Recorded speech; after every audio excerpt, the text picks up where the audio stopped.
Bismillahirrahmanirrahim. Assalamualaikum warahmatullahi wabarakatuh.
Berpikir komputasional atau computational thinking. Coba sebelum masuk ke materi, Bapak ingin bertanya, kira-kira siapa yang pernah tahu apa itu berpikir komputasional? Oke, bisa. Tahan dulu. Berpikir seperti komputer, ada lagi yang lain, siapa yang tahu? Berpikir komputasional itu berpikir seperti apa sih? Kita lihat ya.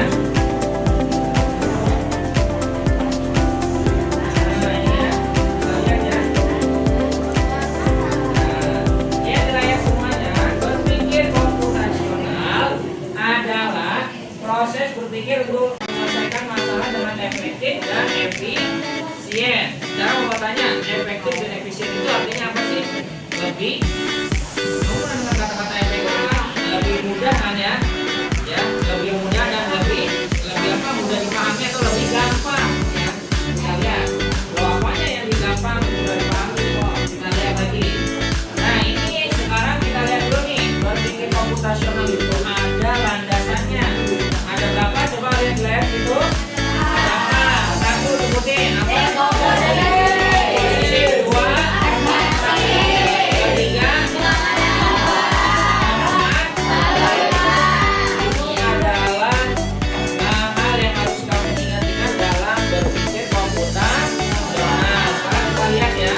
Yang pertama apa sih? Yang pertama adalah bagian ini.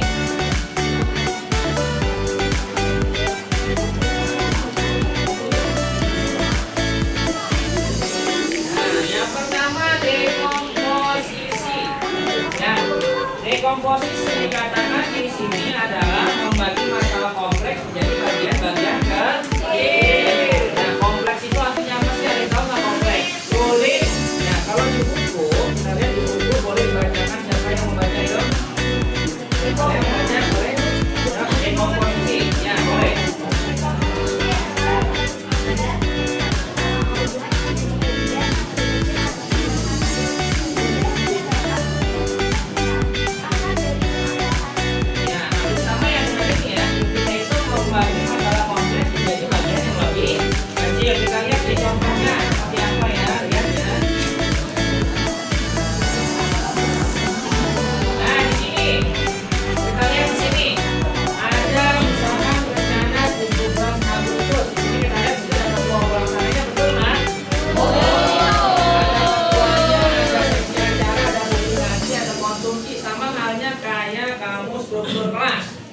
Kira-kira apakah bisa berjalan kalau misalkan ketua kelasnya berjalan dengan sendiri, bisa nggak? Nggak bisa kan? Harus ada apa kira-kira? Harus ada wakil, ada sekretaris, ada bendahara, ada apa lagi?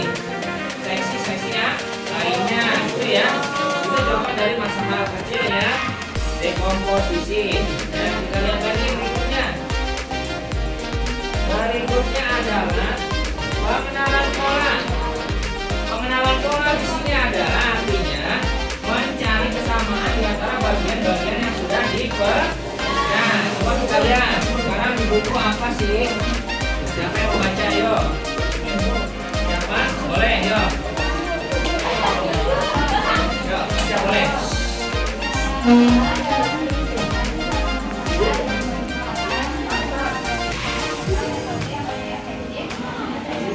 Ya, mencari efektif ya. Jadi pengenalan pola itu kita harus tahu dulu polanya. Pola yang seperti apa nanti kita lihat. Harus menemukan dulu yang paling mudah untuk menyelesaikan masalah. Kita lihat contohnya di sini ya. Ya, semuanya. Nah, di sini misalkan ada banyak jemuran ya. Ini anggaplah kita namain siapa namanya? Namanya kita teman itu Rini lah, misalkan ya. Rini ini lagi bingung mau memilih mana pakaian yang harus dicuci dahulu. Nah, ini ada pakaian ayah, pakaian ibu, pakaian anak kakak, pakaian saudaranya, dan adik-adiknya. Nah, dia harus pilih dulu, mengenali pola dulu, mana baju ayahnya, mana baju ibunya, mana baju adik-adiknya. Gak mungkin dong, ketika sudah dicuci, bajunya ini ditaruh di bajunya ayah. Kira-kira benar gak?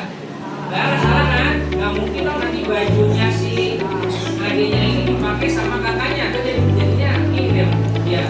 Jadi baju kayak perempuan. Kan salah, gak mungkin kan? Nah, inilah yang namanya pengenalan pola. Nah, berikutnya adalah abstraksi. Apa itu abstraksi? Yaitu fokus pada informasi yang penting saja. Jadi apanya yang penting? Kita lihat di contohnya. Misalkan nih keluarganya ini mau pergi liburan ke luar kota, ya, dia bingung nih, nanti di sana mau makan apa, mau kemana, mau jajan apa yang harus dibawa, bingung kan? Nah, kira-kira apakah barang-barangnya itu harus dibawa semua atau tidak kira-kira? Tidak kan? Makanya harus dibawa yang penting-penting saja. Contohnya apa? Pakaiannya nggak usah dibawa semua. Cukup kalau misalkan sehari satu malam berarti pakaiannya cukup 1 hari itu ya. Makanannya juga gitu, nggak usah dibawa semua. Kalau dibawa semua apa yang jadi kira-kira berat nggak bawanya? Berat, itu salah satunya. Makanya mengambil yang penting-penting saja. Lanjut. Nah, sekarang algoritma itu apa? Algoritma itu adalah membuat langkah-langkah penyelesaian. Misalkan apa coba siapa yang tahu contoh dari algoritma? Mari. Ya. Membuat teh, yang lain siapa lagi? Membuat mie instan, betul. Oke, kalau membuat mie instan, coba siapa yang tahu langkah-langkahnya? Apa? Dimulai dengan kata mulai. Kemudian siapkan panci. Ketiga apa lagi? Masukkan air atau rebus air. Kemudian apa? Nyalakan kompor. Habis itu masukkan mie. Kemudian siapkan bumbu. Setelah itu apa lagi? Apa? Siapin piring. Habis siapin piring baru tuang mie. Nah, baru bumbunya ya. Bumbunya tergantung kalian mau duluan atau belakangan. Baru setelah itu mie siap disajikan. Itu adalah langkah-langkah dari urutan membuat indomie. Nah, inilah langkah-langkahnya. Oke, kita lihat lagi. Nah, misalkan ini juga ada, ini termasuk dari algoritma daftar belanjaan ya. Kamu pernah nggak disuruh sama orang tua kamu ke warung untuk misalkan membeli ya? Misalkan Sepo, tolong belanjain bahan-bahan pokok ini, ibu kasih daftar belanjaannya seperti ini. Pernah nggak kayak gitu? Pernah ya. Kira-kira siapa yang tahu supaya apa sih dikasih daftar belanjaan kayak gini? Nah, agar biar tidak lupa dan nggak salah dalam berbelanja. Ya, ini salah satunya. Ya. Oke, kita lihat lagi.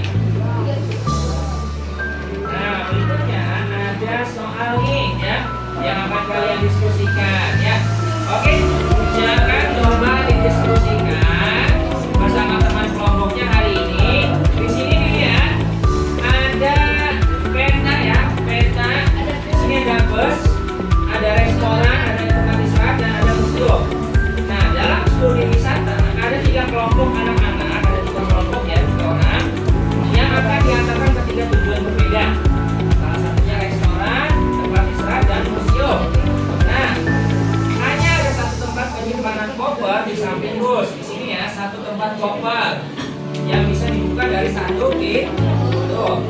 Nah, supir bus ingin mengatur koper-kopernya supaya lebih mudah dikeluarkan. Pertanyaannya, bantu supir bus menentukan urutan memasukkan koper-koper itu ke dalam tempat penyimpanan.